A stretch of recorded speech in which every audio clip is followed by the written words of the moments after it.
Ce que je connais, c'est notre situation. Nous étions en guerre, nous avons vécu avec les troupes occidentales et tout.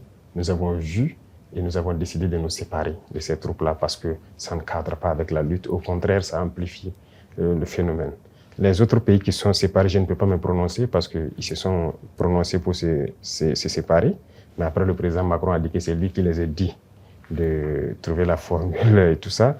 Moi, je ne peux pas rentrer dans ce débat. Seuls eux, ils connaissent la vérité.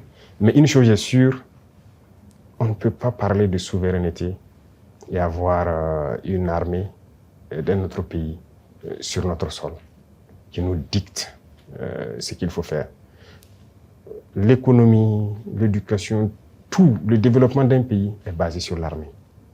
Donc, chaque pays devrait développer son armée, être souverain et indépendant. Et donc, c'est ce que nous sommes en train de faire. Quand je prends le cas du Burkina, ces armées ont été présentes et ça a contribué à tuer l'armée burkinabé. On ne recrutait plus. C'est eux qui disent quel volume il faut recruter.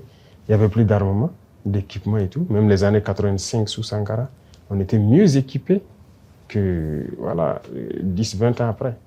Et finalement, le terrorisme est rentré. Quand le terrorisme est arrivé, on n'avait pas d'armée. C'est dans la guerre que nous sommes en train de créer une armée.